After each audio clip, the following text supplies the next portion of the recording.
Perkenalkan, kami dari kelompok A. Kami akan mempresentasikan mengenai analisis keterkaitan frekuensi kejadian kejahatan dengan risiko kejahatan.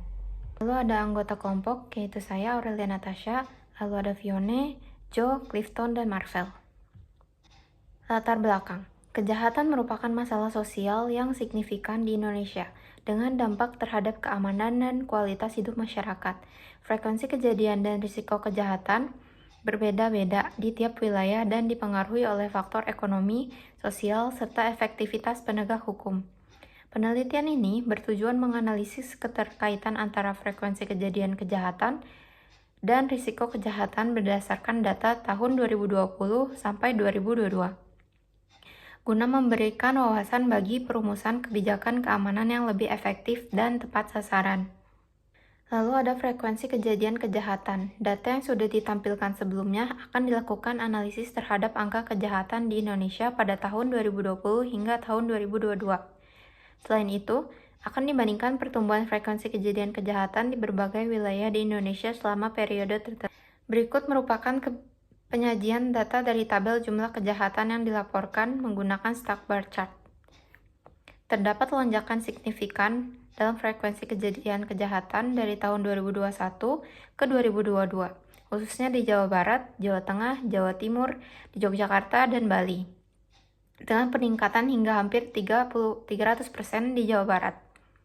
Sebaliknya, pada tahun 2020 ke 2021, beberapa daerah mengalami penurunan atau pertumbuhan rendah, kemungkinan akibat pembatasan aktivitas selama pandemi COVID-19.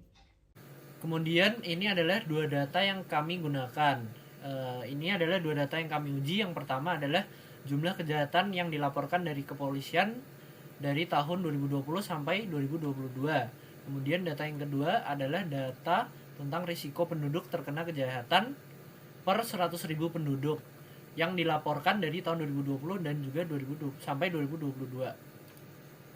Kemudian kita juga menggunakan satu data terkait yaitu tentang kemiskinan yang ada di Indonesia dengan penjelasan setiap provinsinya dari 2015 sampai 2023. Dalam hal ini yang kita gunakan adalah tahun 2020 sampai 2022, kami sesuaikan dengan data yang kami miliki. Selanjutnya ada risiko penduduk terkena kejahatan. Provinsi dengan tingkat risiko kejahatan tertinggi per 100.000 penduduk adalah Papua Barat. Pada tahun 2020 ada 328 kasus, 2021 289 kasus, dan pada tahun 2022 ada 353 kasus. Kemudian provinsi dengan tingkat risiko kejahatan terendah adalah Jawa Barat. Pada tahun 2020 29 kasus, 2021 15 kasus, dan 2022 60 kasus. Selanjutnya akan dilakukan analisis lain, yaitu pada tahun 2020 kuartal pertama 82,75, median 133,5, kuartal ketiga 177,25, rata-rata 139,088, interkuartal range-nya 94,5, varian 5181,198, dan standar deviasinya 71,98. Pada tahun 2021, kuartal pertama 91, median 116,5, kuartal ketiga 168,25, rata-ratanya 130,029, interkuartal range-nya 77,25, varian 4487, dan standar deviasinya 66,98. Dan pada tahun 2022, kuartal pertama 118,75, median 142,5, kuartal ketiga 190,75, rata-ratanya 169, interkuartal range 72, varian 6821, dan standar deviasinya 82,58. Berikut adalah data yang ada pada tahun 2020 sampai tahun 2022 yang dirangkum dalam boxplot. Menurut data yang tadi telah diperlihatkan, telah dihitung rata-rata sejak tahun 2020 sampai tahun 2022, dan terlihat bahwa rata-rata kriminalitas di Indonesia menaik dari tahun 2020 di angka 139,08 kriminalitas per 100.000 penduduk menjadi 169 kriminalitas per 100.000 penduduk. Walaupun di tahun 2021 terjadi penurunan yang disebabkan oleh pandemi COVID-19, terlihat dari nilai IQR serta standar deviasi yang masih memiliki nilai yang cukup besar. Ini menandakan bahwa walaupun rata-rata kriminalitas di Indonesia tetap menurun, tetapi penyebarannya tetap sama, terutama di kelompok-kelompok bagian tengah. Lalu untuk cara kami menentukan tingkat penyebaran kriminalitas di Indonesia adalah menggunakan varians, standar deviasi, dan juga IQR.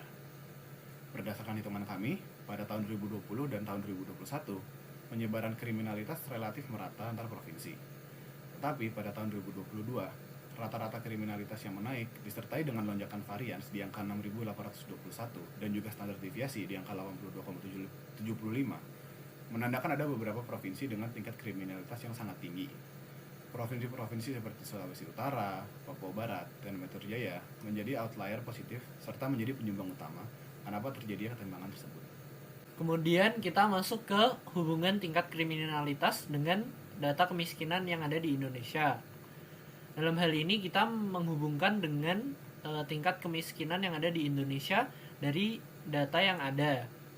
Di mana dari data tersebut diberikan per kuartalan, yaitu antara bulan 3 dan bulan 9. Kemudian dari data tersebut kita mencari rata-rata untuk tahun 2020 sampai 2022.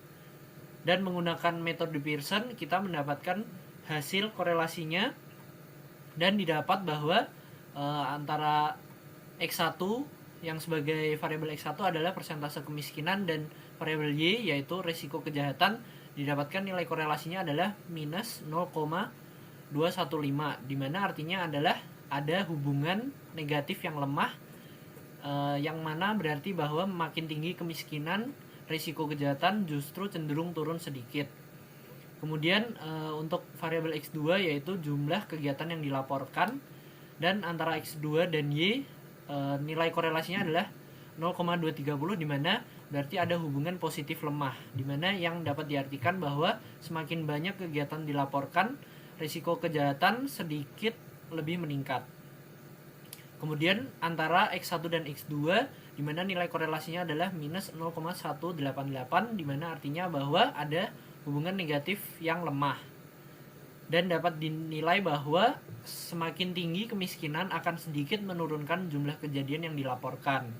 Bisa jadi ini terjadi karena akses terhadap pelaporan yang lebih rendah atau karena faktor sosial yang lainnya. Semua hubungan antar variabel menunjukkan korelasi yang lemah, baik positif maupun negatif. Ini berarti bahwa tidak ada hubungan yang kuat antara kemiskinan atau jumlah laporan dengan risiko terkena kejahatan. Dapat disimpulkan juga bahwa kriminalitas bukan menjadi faktor yang paling utama yang menyebabkan kemiskinan di Indonesia. Jadi kesimpulannya adalah hubungan antara variabel kemiskinan, jumlah laporan kejahatan, dan risiko terkena kejahatan tergolong lemah, baik dalam arah positif maupun negatif. Lalu tidak diketemukannya korelasi yang kuat yang menunjukkan bahwa salah satu variabel secara dominan memengaruhi risiko kejahatan. Hal ini mengindikasikan bahwa kriminalitas kemungkinan bukan merupakan faktor utama yang mendorong tingkat kemiskinan di Indonesia. Lemahnya korelasi juga bisa mencerminkan rendahnya pelaporan kasus kejahatan yang mungkin disebabkan oleh keterbatasan ekonomi atau faktor sosial. Uang kemungkinan masih menjadi faktor yang penting yang dapat mempengaruhi seseorang untuk melaporkan kejahatan dan menunjukkan bahwa keberanian atau kemampuan untuk melapor bisa dipengaruhi oleh kondisi finansial individu. Saran yang dapat kami berikan untuk pemerintah adalah yang pertama, meningkatkan akses dan kepercayaan terhadap layanan pelaporan kejahatan, di mana pemerintah perlu memperkuat sistem pelaporan kejahatan yang mudah diakses oleh seluruh lapisan masyarakat, terutama mereka yang berada di dalam kondisi ekonomi rendah. Sosialisasi yang aktif dan perlindungan terhadap pelapor juga penting untuk meningkatkan kepercayaan publik.